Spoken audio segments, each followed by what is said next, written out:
Hello, everyone. Welcome back to Just My Honest Opinion. I'm Michael Caraccio. Thank you for this episode. It is Wednesday, September 18th, 2024.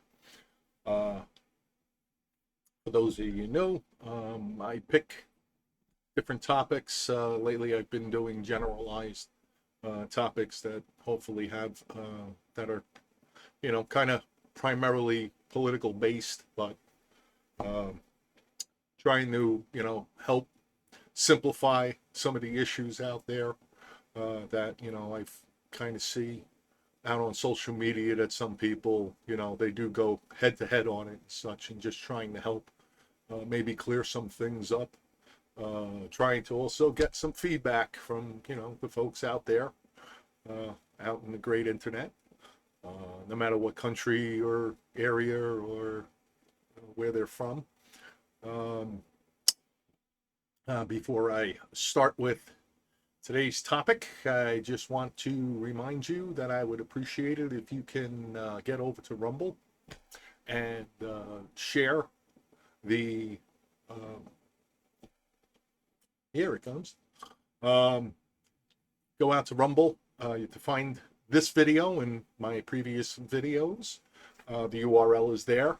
You may need to register to follow the channel. I could really use your help following the channel so I can get a little bit more, a broader audience than I have. I have to have apparently a significant amount of followers. So I'm kind of depending on the folks on that I know, and trying to get the word out. I really want to see how far I can take this. So please, after you're done following, please share with as many people that you may feel would be interested in this type of content, and possibly, um, you know, even if I talk about something that may be a little controversial, sensitive, and such, that may have a different opinion, um, I welcome them. I welcome opposing opinions, and as I said, some feedback. Some of the things I speak about, I mean, I try to research and read up on and such, and I do use different avenues to collect information. Uh, so hopefully you'll enjoy these videos as much as I enjoy making them.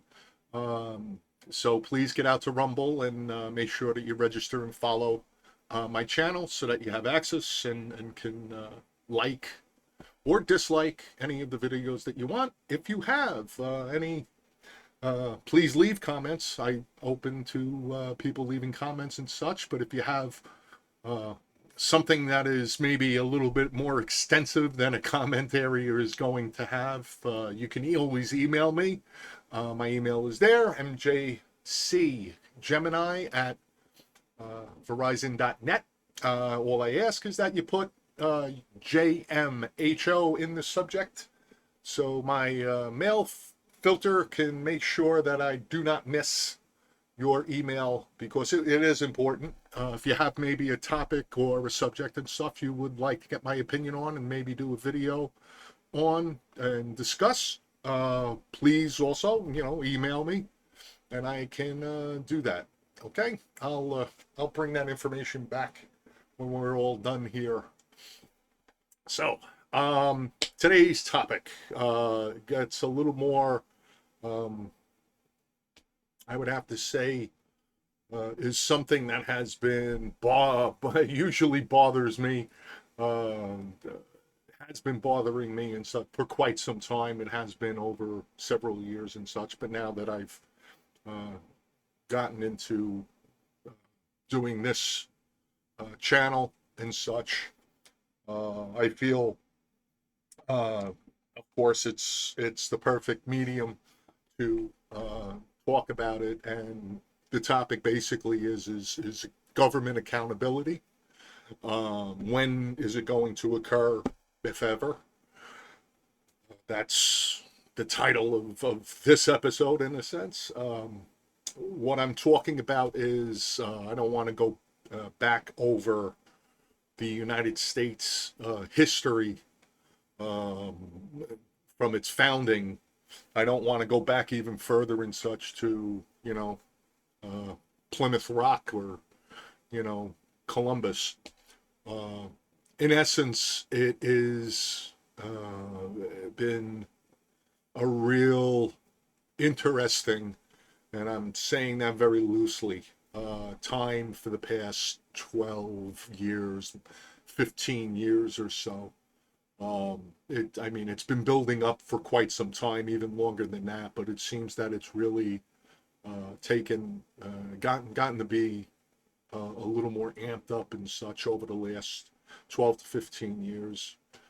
That things have occurred, I feel, in our political arena, in our country's government, uh, that have not been, people have not been held accountable to.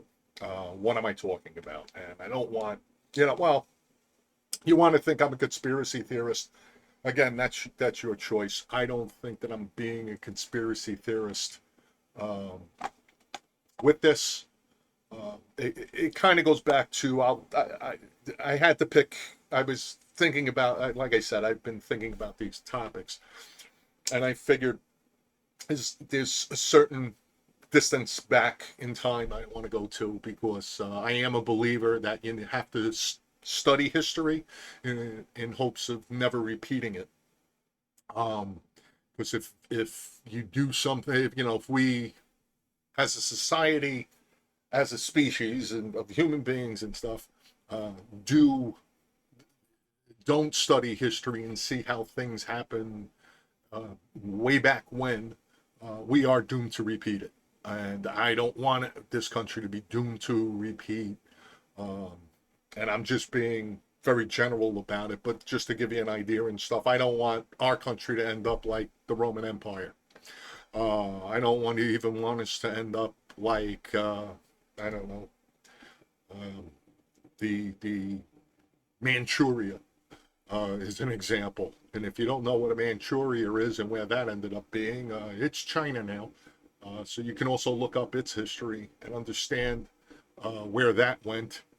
Um, it You get an idea of kind of my thinking and kind of the importance of studying not only uh, our nation's history but also world history to make sure that we don't uh, make the same mistakes and that to confirm that we've learned from them. So one of the main things that I feel have, again, there hasn't been an accountability or a valid accountability that has occurred uh, in our in the United States government. I'll go back to the what had occurred. Um, I was going to go back to just go hit a an event. Uh, the issue was what occurred in Benghazi with the United States embassy uh, when it was attacked. Um, I feel that occurred during the Obama administration. The accountability part came from uh, the administration's claim that the reason why the embassy was attacked and U.S. lives were lost, particularly, I believe, the ambassador and several, I don't know if they were CIA or they were military personnel who were defending the, the embassy, were killed. They tried to claim that, I believe, if it's been a while since I read up on it and such, and if I remember correctly, they wanted to claim, or they had claimed and such, that the reason why he was being attacked is because some sort of video was put out on the internet, um, that was against or depicted Allah of Muslim faith. It was some sort of propaganda film and stuff that agitated the Muslims in Benghazi. Therefore, that's why they decided to attack the embassy. And like I said, they killed the ambassador and other personnel that were there. The story was kind of pounded that that's what it was by a lot of the mainstream media. They kept selling it. The White House was trying to sell it and such. And it was found to be completely false. Just a quick note, the coincidence also was that had occurred, this attack and the killing of the U.S. citizens in Benghazi occurred on 9/11. And the fact that we're a week away past the 23rd anniversary of 9/11 and such, kind of reminded me of that. However, I, even at the time, had looked at it as there must have been a major failure of part of it was the intelligence community of the United States. The other portion was the administration at the time, which was Barack Obama's. The administration and such did not do enough to protect the people that were in Benghazi, and the fact that they came out and tried to blame it on some sort of video that eventually was found that wasn't the reason why it happened. It had more to do with a group affiliated with, I believe, ISIS, and they had attacked that embassy and such because it was 9/11. They were opportunistic, in my opinion, and that's why they had done it. And I believe there was somewhat of an investigation. I don't know how thorough it was. I'm sure the families who lost their loved ones in that attack and stuff probably still are not happy with the results of that investigation. And personally, as an American, I'm not happy with it because, as I said, the topic here is accountability.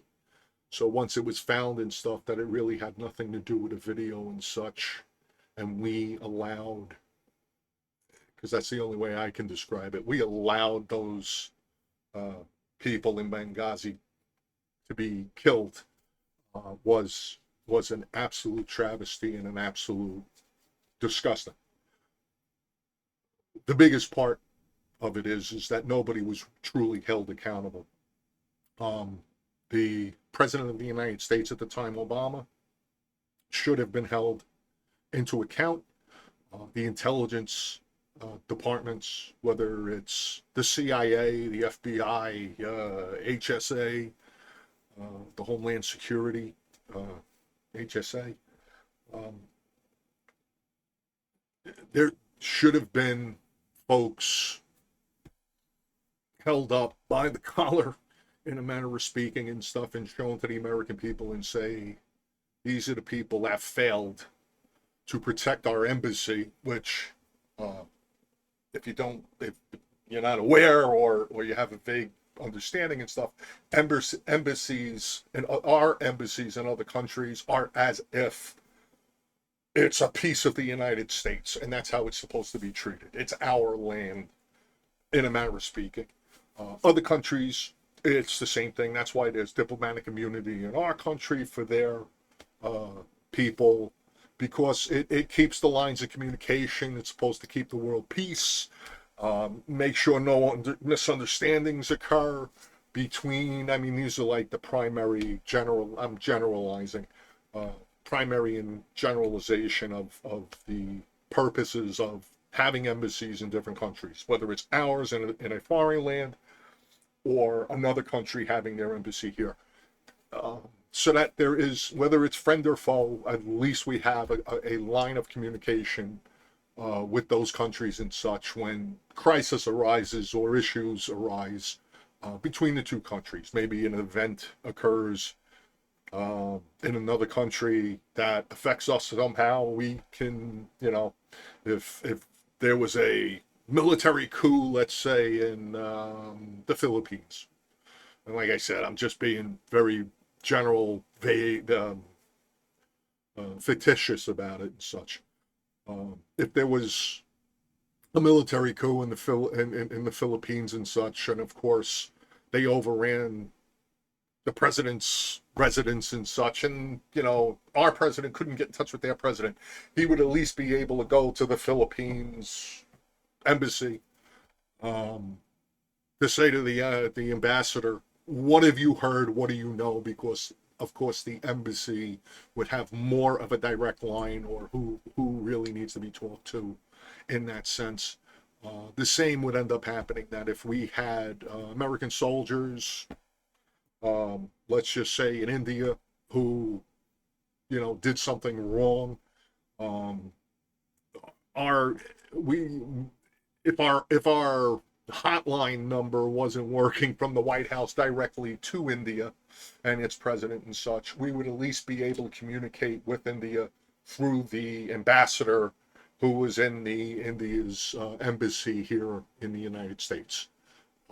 So like I said, I'm being very, generalized about it, just so that if anybody out there, isn't sure, that's basically my understanding of outside of visas and being able to do, have people travel between countries and such, and authorizing them and those kinds of things, diplomatic type things too. That is, the purposes of having embassies from different countries in our country and our embassies in other countries. Okay, so our embassy was attacked, and that is our land. The same way an embassy here, which should be treated as if it's whatever the country who's running that embassy can treat that land as if it's their country. That's why they go by their laws on their embassy location. Of course, outside their embassy location, as a courtesy, our country, does not allow, diplomats or people that work for the embassy and stuff to be prosecuted under our laws, aka that's diplomatic immunity. We do have countries that we have diplomatic immunity and such, of course, but theirs is kind of like a, it's good enough for your people, it's good enough for our people. Some countries don't, I believe. So anybody out there want to, refine it, please leave it in the comments or email me. But like I said, I'm being very general just for the understanding of. With the Benghazi, the fact that it was occurring and the guys that attacked and stuff, I believe had something, again, I believe they were associated with ISIS. How our intelligence community missed the planning and the fact that that attack was occurring. And then when it was occurring and stuff, we did not extract who was there. We didn't have something in place, seeing that things were kind of bubbling up to the surface. Again, becomes a thing of, I'm no, spy chief. I'm not a, I don't work for the CIA. So to me, if you're in the CIA, you know more than me, that's for sure, and that's what you've been trained for, and you're, more educated about how things run in that capacity than me. But it does bring the fact of, as an American citizen, if we end up questioning, we don't need to know, well, we do need to know what happened. We don't need to know every grain of sand detail of the issues or such, but we should at least be told the truth. And we weren't told the truth back then. I think that the truth was still held out. I think there's people out there that still wanted to hang on to this video story that was fabricated, and it was proven to be fabricated. So you can go out there and look it up and do your own research on it and find out that that was the story that was given, that was the narrative that was being pushed out until somebody found out and stuff that there was no video. It had nothing to do with why they attacked. It had more to do with 9/11, and they were trying to stir up the people who attacked and stuff. Were trying to stir up things and trying to start another issue with the United States. It was another attack. You could piece it all together. If I was to do a episode and stuff, I'd definitely come to the table with a lot more detail regarding Benghazi in and of itself. But like I said, the State Department, the intelligence community, the president himself, the military, the Pentagon, people in the Pentagon. To me, as an American, somebody knew what was going to go down, was preparing to go down, potentially going down. Safety measures were not put in place. How to extract them were not put in place. It was allowed to happen. And that is the most offensive part of it, in my opinion.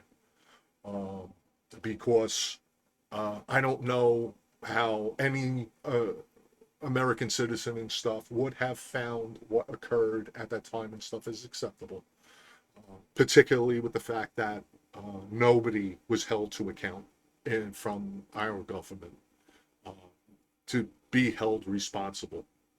Particularly being held to account of how did that, bogus bullshit story about a video and showing Allah and going against Muslims and stuff ever got to be the story they wanted to use. Somebody fabricated. Somebody started it, in a sense. I mean, I hate to make it sound that juvenile and such, but somebody started. So there's an event and such that nobody was held accountable. So you start marching forward in time from that point and such, and there were several other things that occurred. I would go back to what occurred in the 2016 election and during President Trump's administration. I'm sure there's people out there, as I was coming out of my mouth, they're rolling their eyes. You can roll your eyes all you want. But my thing is that we have to bring out the truth of what occurred, particularly with the Russian dossier. Has been, I think by now, as long as you're willing to go out and find, and it's been on certain newscasts, but it's been, I would have to say a majority of the mainstream media and stuff who were active participants really backed up that Russian dossier. There were members of Congress, House of Representatives, senators, Senator Schiff. Is he a senator?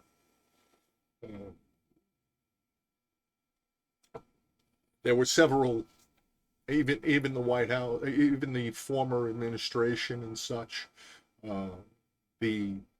At the time, the majority leader, Nancy Pelosi. Chuck Schumer is another one. There were an awful lot of Democrats and stuff that were pushing out there and saying how, and look it up, there's a hell of a lot of clips out there. A lot of news is CNN, MSNBC, NBC, CBS, ABC, NPR, which is a government funded. They were all pushing out and stuff that the walls were closing in on President Trump and his collusion with the Russians and affecting the 2016, that's how he won. Hillary Clinton used to be, she was the person running against and lost. And she was, screaming high holy hell and such about how she was cheated out of being president, and claiming this whole Russian collusion thing too. She used to be head of the State Department. She used to be a United States senator. And everybody for about 3 years, almost 3.5 years and stuff, were collusion, and the walls are closing in, and they're gonna get Trump, and because he was in bed with Putin, and all of the things that came out, to find out it never happened. It was all made up. And the worst part about it is it turned out the DNC and Hillary Clinton's election staff were behind what had occurred. If you still want to sit there and say, oh, that's a conspiracy theory, why do I even watch this video, your video, Mike? You're out of your mind. All I ask is that you go out and you find the facts for yourself. Or you can put something in the comments that you're looking for the facts that I found, and I will help you find them. Or you can send me an email and I'll start sending you links. And we're not talking about links and stuff that are just from these underground places and such. I'll find you the ones and such, because I kind of have them of the ones that are, and here it is reported. And don't say that, if it comes from Fox News, we know that they're so pro-Trump and everything. You have to understand, there are even other avenues to find that information, to find out. I mean, when the Mueller report came out, everybody was waiting on that Mueller report to, quote unquote, prove that President Trump colluded with Russia, and his entire election was working hand in hand with the Russians to get him elected, to cheat. It was a lie. It was a bona fide, absolute lie. And a lot of people not only believed it, because, they were looking at people of power coming out and saying, oh, no, it's 100% Scouts honor, the whole thing. And they were going to believe it no matter what. They were going to believe it because their candidate didn't win. They didn't want to hear the truth. They didn't want to see the facts. And when Mueller came out and basically said, after 3.5 years, went, I got nothing. In essence, that's what happened. He had nothing. Nothing occurred. They went through the dossier. They went through the Pfizer. I know you heard about the Pfizer court. Pfizer court is supposed to be so tight, which the Pfizer came out and was kind of created and such. Again, I can always be corrected.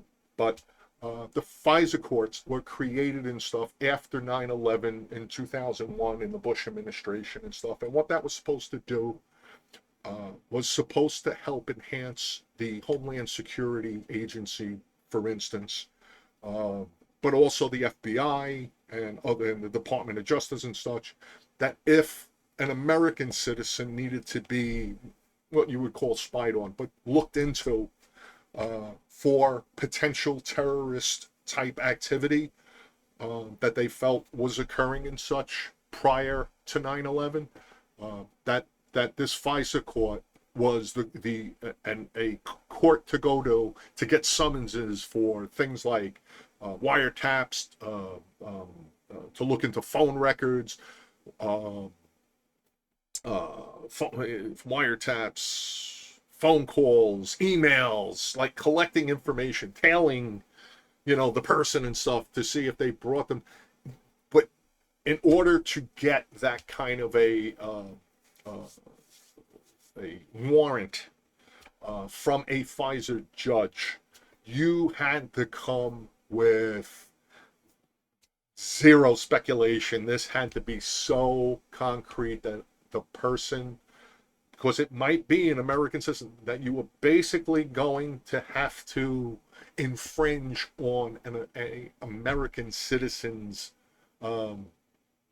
liberties in order to extract that information to see what they're up to and what they were really doing, that no judge would sign it and such unless you came to, look, it's black and white here. There really was no gray. You're not allowed to have gray. You're not supposed to have a maybe. You're not supposed to have a well, we think maybe, kinda. It had to be pretty locked up for FISA. That's what was supposed to. That was in theory what was supposed to happen. If you go out there and look at the facts and stuff, what ended up happening and stuff, the FBI lied to the FISA court to get Trump and President Trump and his election team, and even after he was already president and stuff, surveilled in you know, the wiretaps and tapping offices and all of that. That some of you might be able to go back and kind of recollect and such, that there is a level of parallel that occurred and such with like Nixon doing recordings. But it's kind of in reverse. Since he was recording it, he didn't want to give them up because, I don't know, he was trying to, you know, collect dirt on people and what have you. But the breaking into the Watergate offices of the Democratic Party, that was a no-no. He kind of authorized that, or was behind it, or, you know, had some sort of involvement. But you get the point of and stuff. It was a big fat no-no, particularly back in the early 70s when Nixon was there. Yes, there was the FISA court, but there was flat out fabrication and lies to get the FISA court to sign off on the surveillance of President Trump and his election team and his administration, in essence, his family. You don't believe that? You should, because the fact that the dossier was a lie and it was fabricated was the basis of what the FBI brought to the FISA court to say we needed to surveil because of this dossier. Right there, plain and simple, is a thing of, if you were using the dossier knowing that it was a lie as the proof of why you needed a FISA warrant to surveil a President Trump, you illegally obtained that FISA warrant. No ifs, ands, or buts about it. And I hope everyone has that I do and such, that, you know, if the law's for one, the law's for all. Right there, that was illegal. It was flat out illegal. To be honest with you, if you go back and also look, who was held into account? I'll give you a second.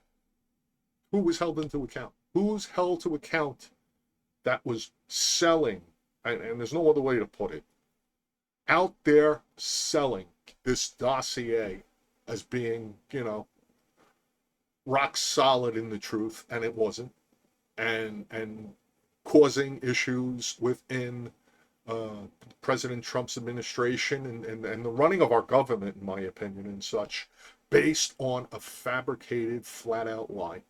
Who's held to account? Again, I'll give you a minute. Just tell me who it was. There have been certain lines that seem to have been crossed to the by former President Obama, that he had a hand in it. His administration had Susan Rice, who was in on it. Comey from the FBI, who was initiating, and everybody I think knows about, you know, Strzok and his mistress, who he worked with, and you have the text between Strzok and I'll think of her name eventually, but, you know, the woman he was having an affair with, and I mean, it just seemed to go out into an awful lot of people. Schiff, him walking around saying, no, I can't talk about, it's top secret stuff, but the evidence is there. Lied. How did that guy get reelected by the people who elected him? I mean, I'm not really, I'm sorry to say this and stuff, but when you have somebody that you have representing you, represent you so poorly, I'm sorry to say it reflects on the people that elected him. Schiff lied. Okay? He was never held into account. But the people that elected him, if they're not being looked at as good, upstanding, well, hey, oh, that's okay, you're all right, people, they would have been looked at that way if they wouldn't have reelected him and put him back into office. And that's what happened. I think any politician that gets found to be lying and to be representing the people that elected him poorly, those people should not be voting for that person ever again. I understand second chances and stuff, but it has to do with, we're not talking about parking tickets. We're not talking about, one error in judgment or something. I mean, we can probably debate in that gray area and stuff. These were flat out lies for political reasons, and that's all they want. They had nothing but political reasons. And let's also understand, President Trump is outside the political arena, outside the political realm. I mean, politicians to me and stuff were born and raised that way, at least most of them and such. There are, like I have said in previous episodes and stuff, I believe there are representatives that have built a life for themselves, ran businesses, built businesses, created jobs, worked in law enforcement, worked as lawyers in either as prosecutors or even as defense attorneys, or I mean they did their life and then they said, how can I give back to society and to the country that helped me and gave me the opportunity to succeed, to do all of these things. And they run for office and they want to help make this country greater. I believe there are politicians, but when the politician is not there, how do you vote for them? How do you put that mark next to their name and such again and give them your vote? How do you hit that lever or check that box when they flagrantly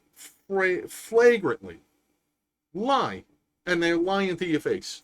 And they're lying not just to your face, but they're lying to your neighbor's face. They're lying to your town's face, your city's face, your state's face, the states that are attached to your state, to the country's face. And that was somebody like Schiff. That's exactly what he was doing. And I still say, who was held into account for that fraud? Because that's what it was. It was fraud. It was an absolute fraud. And to turn around and say, oh, well, they slipped that fastball by me. No, because you continue to allow them to keep slipping fastballs past you. And when you're turning a blind eye to it and stuff, you're culpable. I might have mispronounced that. You're culpable. And I'm just saying and such that, yes, I believe in second chances. I can give the benefit of the doubt and stuff, but there has to come a point and stuff that you have to hold a person accountable. You can forgive them, but they still need to be held accountable. And if that means that they have to go to jail for it, they have to go to jail for it. If it means they have to lose their job, they have to lose their job. They have to be suspended from their job. They have to pay for what they did, in a sense. And I'm not talking about death penalty and stuff for jaywalking here. I mean, let the punishment fit the crime. But the thing is, and you can, like I said, you can, well, you can pay your debt to society. However, I don't care if they gave Schiff, 10 years of community service and stuff, picking up garbage along the highway, the busiest highway and stuff in his state. It's something. And to show people that you can't do that, particularly as a politician who so many people believe in, who is supposed to be representing those people, who's supposed to be helping in our government, show everybody and stuff they were held in account. they were held accountable.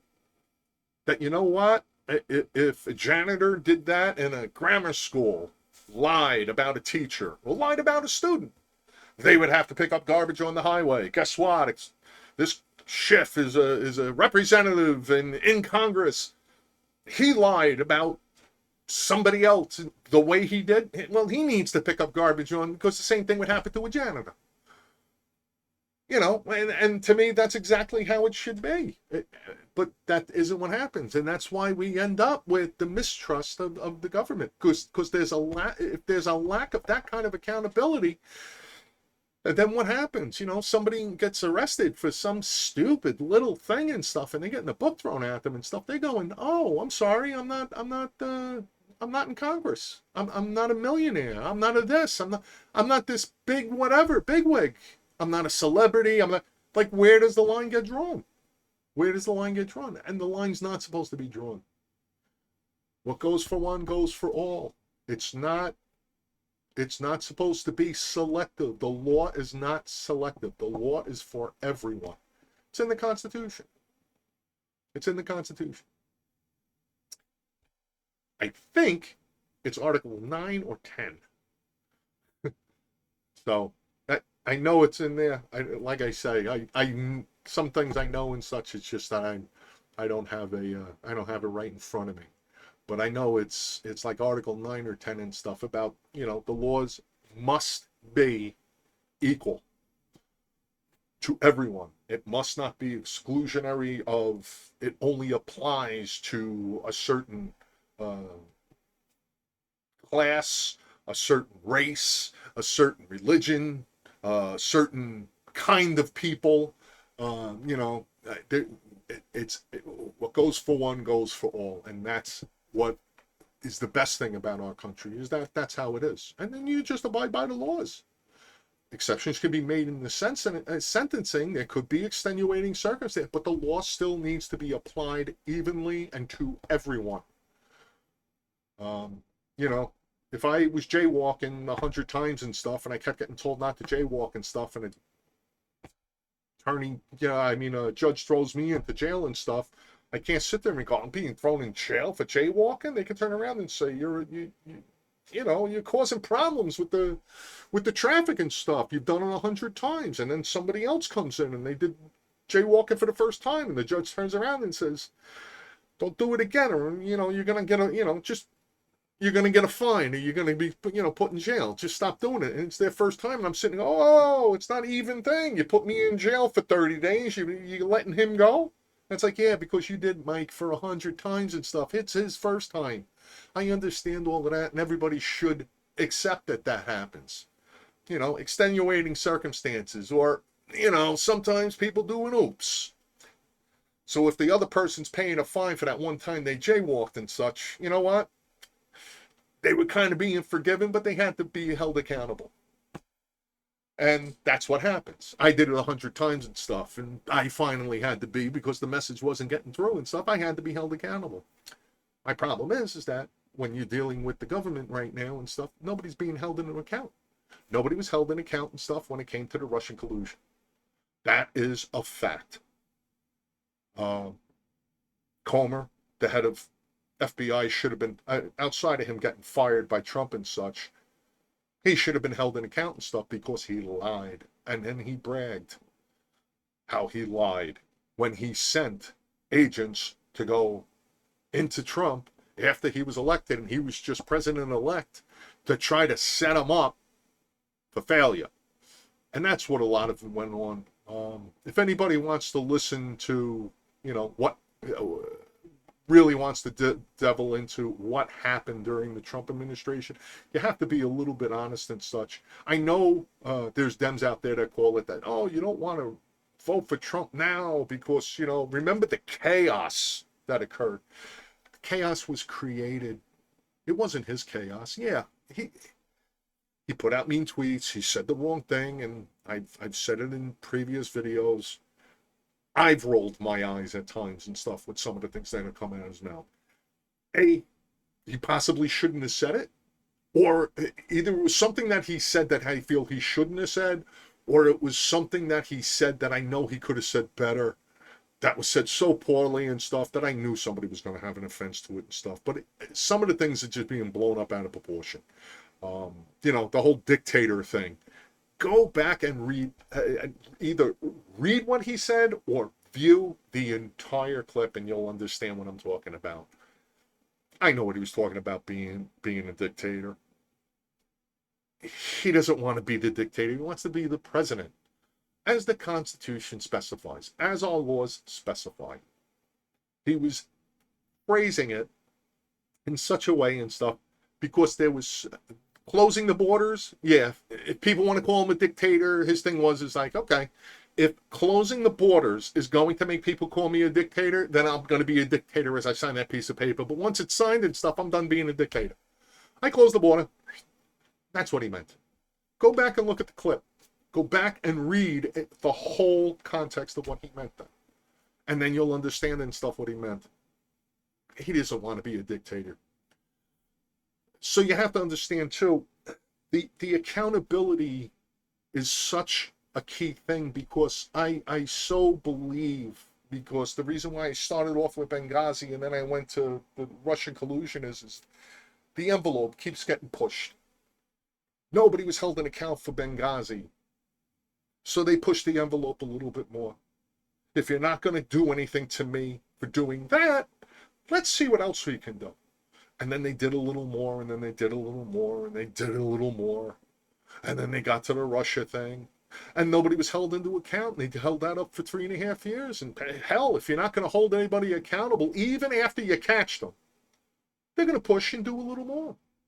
So they did the impeachments. Look at the impeachments. Truly look at the impeachments.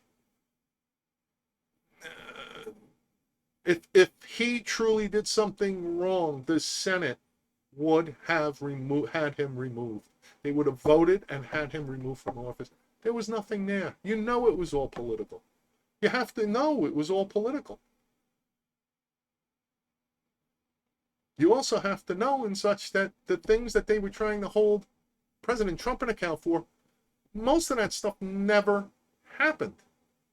I mean, the call to the Ukraine president and stuff, that he was looking for information and please work with Giuliani and such about, because something went on with the Biden family that was going on while Joe Biden was vice president.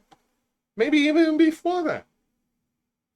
What? The president shouldn't look into those kinds of things?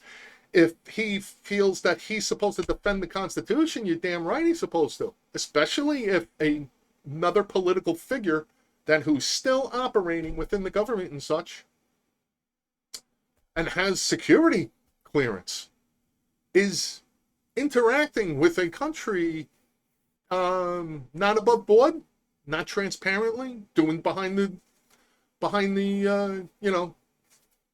closed doors or under the table deals, potentially doing that, you're damn right to me and such that the president should be talking to them. And you have to understand, if President Trump, you believe he was, an idiot or whatever and such, I don't think he was that much of an idiot. I think he was a bit naive. I'll give you that. And I think part of what he was naive is that I believe when he was first in office and stuff, he knew there was the swamp, and he knew there were problems in government, and there might have been, shady things going on in our government or whatever. I don't think he understood or really had a full grasp of how bad it was, or what extent people were willing to go to, and how much was really going on. That's how come they were able to go after him the way they did. And they still do. And again, as hard as it is as Americans to get honest, truthful information and stuff, particularly from mainstream media, we have to dig. We have to continue to question. We have to continue to say, if you're not going to give us the answers, somebody has to. And we have to raise our voices and say, there's something wrong there. Somebody better do something. And we didn't. To be honest with you, we didn't. COVID showed up. so nobody could be prosecuted or held into account and stuff for the whole Russia garbage. The next issue that happened after that, to me, was COVID. Go back and look. Go back and look. I find that there was shady things going on with the beginning of COVID and such, and quite honestly, it was coming out of Nancy Pelosi. I mean, she was standing there in Chinatown in San Francisco, urging people to go out into the public, mix and mingle. They had to stir the pot, folks. They had to make sure that COVID was moving around. Now, please understand me on this. As we have found out, masks aren't worth a jack, particularly the masks that they wanted us to wear. If you don't agree with that, let me know, and let me know why, because I'll bring things in that only, and it's only recently, relatively recently, over the last couple of months, within the last year. Okay, within 2024, it was found that, you know what, they finally dug something out to turn around and say, you know what, they knew the masks weren't doing the damn thing. But they needed to come, this is where my benefit of the doubt comes in. If they were telling us to wear masks and stuff in order to keep the general population from going into mass hysteria, okay, I can understand the masks. I was not a big fan of the freaking masks, okay? The vaccine issues, do we really need to go into those? You know what, I'm making a mental note and stuff. I'm going to do a whole video and stuff that has to, that I'm going to reflect on COVID to just kind of walk that. But the general thing is and such is that how I felt about COVID, particularly at the beginning and stuff, nobody knew what the hell they were going through, or so we believed. However, as a common citizen of the United States and stuff, I put my trust and faith in the medical profession, our nation's medical professionals, namely the CDC, because those are supposed to be some of the biggest, brightest folks that know about, you know, these bugs and germs and all of that. And what they wanted us to do, I was willing to do, just like everybody else, because we didn't know what we were dealing with, okay? Or at least they told us that we didn't know, so let's go on the assumption nobody knew what the hell we were dealing with. The first 3 to 6 months, they should have had, this is what we're dealing with, this is how we're going to attack it, this is how we're going to handle it.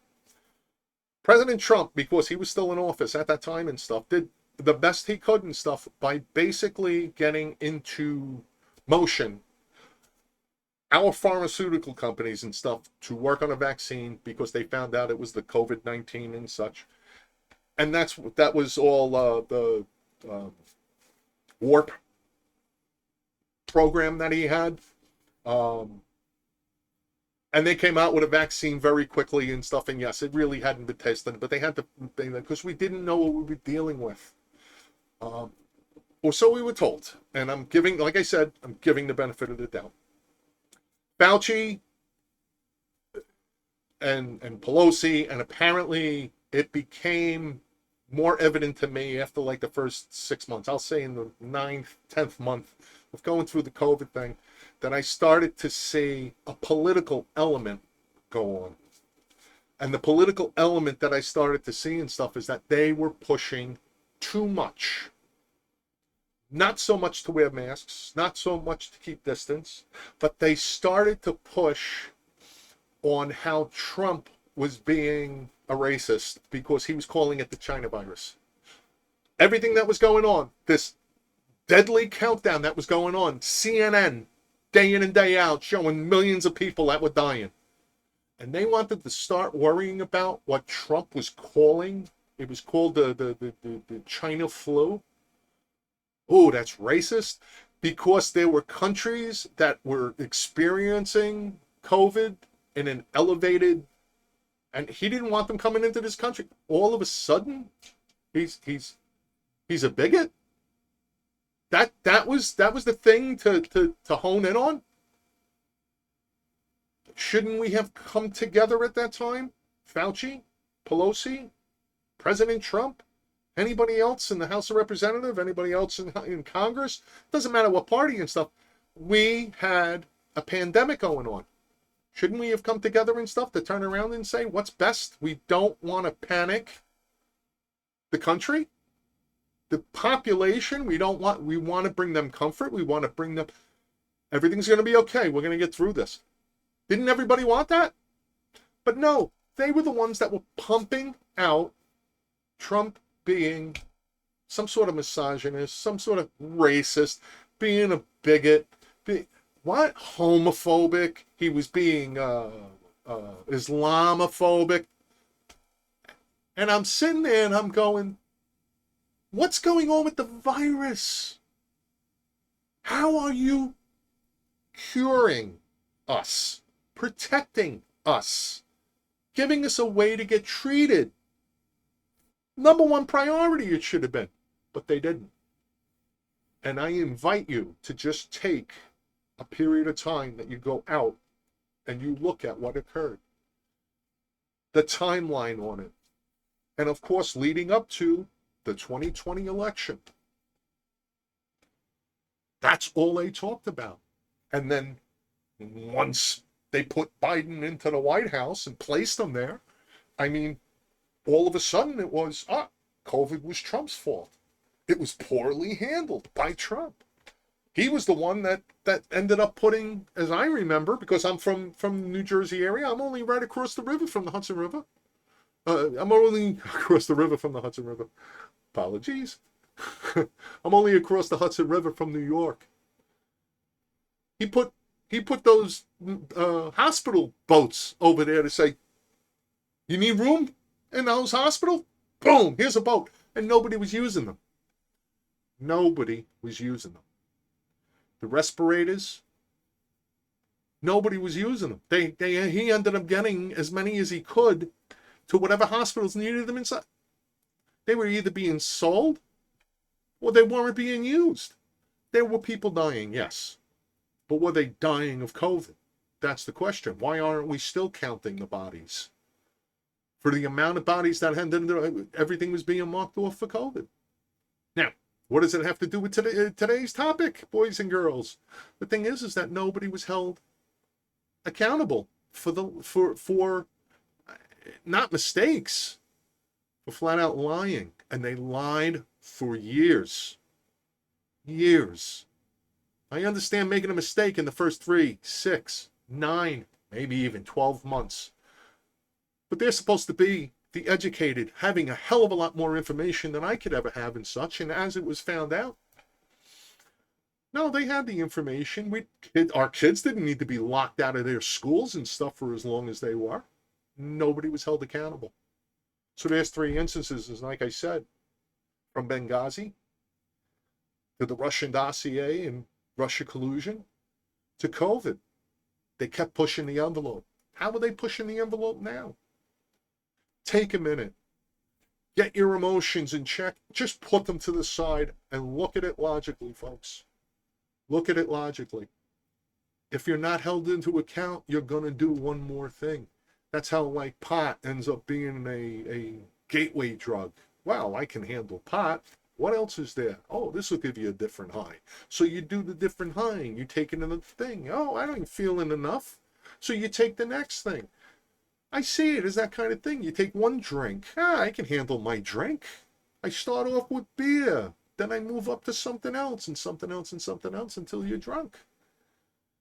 You keep pushing the envelope if you're not held in account. And you get behind the wheel of your car.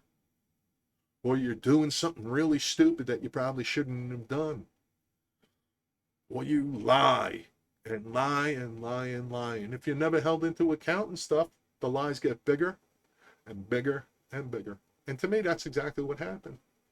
So, listen, if you're out there and you feel like lies are acceptable, Leo, you better find your line on how far of a lie you're going to take, because it was Goebbels, one of the right-hand men for Hitler and stuff, that said the bigger the lie, the more people that'll believe it.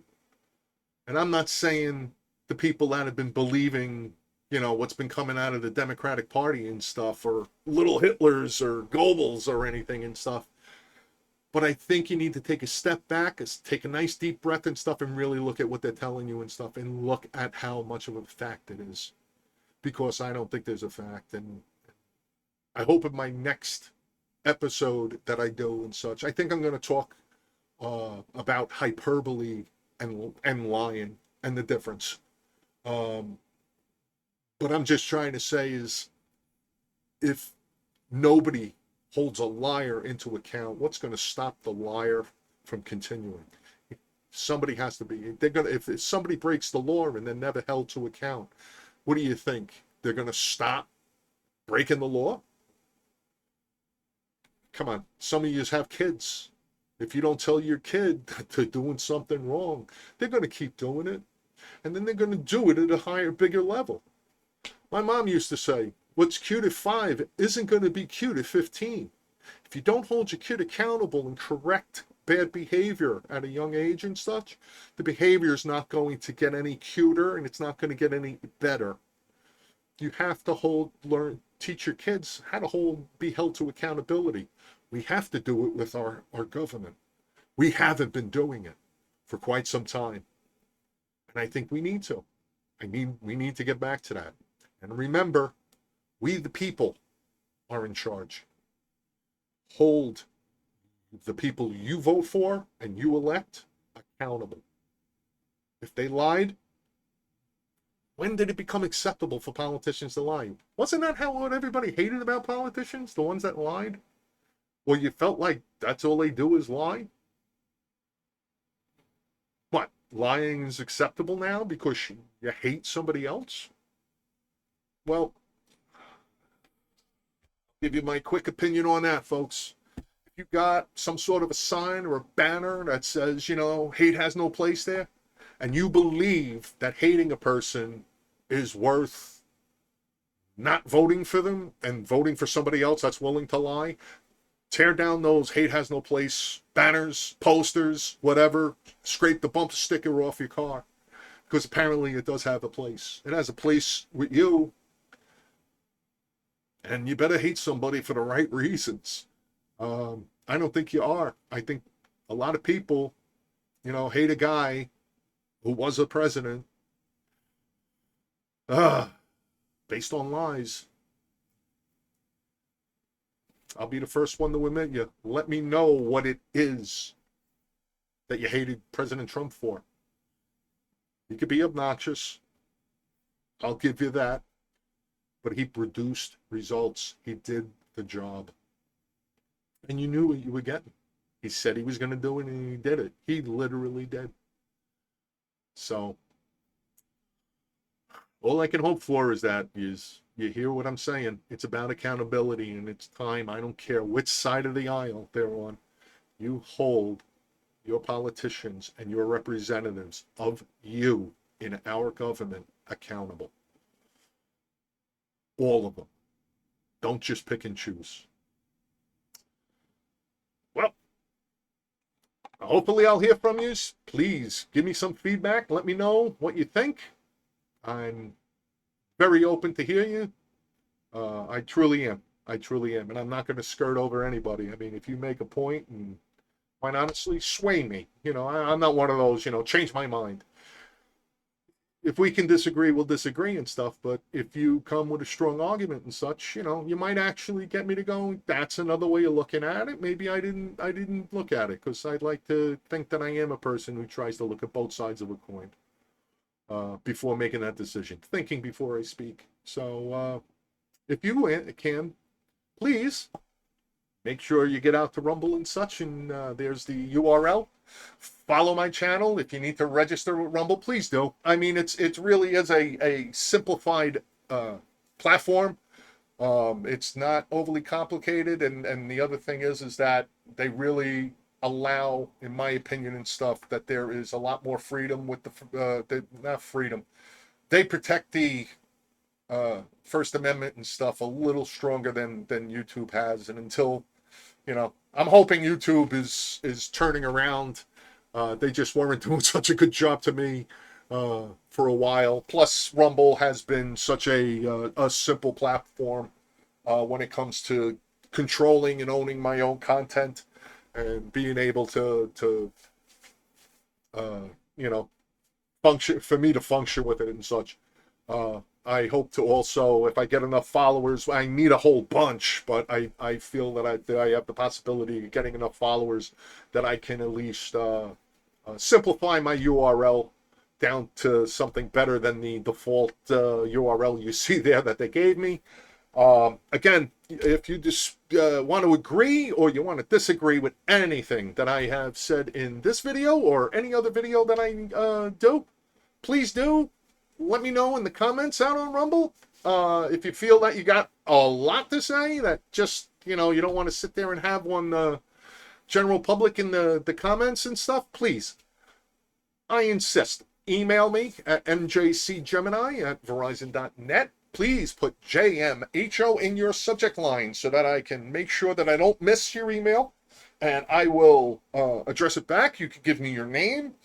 You could tell me exactly what you didn't agree with. You could correct something maybe I said in a video, in this video or any of the others. If I happen to get something wrong, I apologize. Sometimes I don't pronounce things correctly either. I hope you forgive me on that. I try to do my best. But the fact is and such is that I really, the feedback is what's going to make my channel most successful. So I am trying to put in my 50% of it and such, and hopefully your 50% by giving me that feedback and your comments and your thoughts. And even I'll give you credit if you give me a recommendation for a subject that you want to ask me about and see what my opinion is on it and such. I'll give you credit for it, as they used to say in college and such, full credit, of course. I have no problems doing that. But, you email me and let me know. All right? Yeah. So that is it for this episode. I do see I kind of run about an hour, maybe a little under the topic and such. I run about an hour and such. I do appreciate his viewing and taking the time to hear me out. I hope that you give me your opinion and such by giving me a thumbs up, thumbs down, comments, emails, whatever you want. Let me know what you think. I believe me, even the bad stuff, I'll appreciate it and such, because without that feedback and such, I wouldn't know. I don't mind being educated. So just try not to take offense to anything I say, because again, I'm not trying to be overly factual. I'm not trying to tell you what to think. I'm just doing what the channel says. I'm just giving you my honest opinion. All right. Thanks for watching, and I'll see you next time. Take care.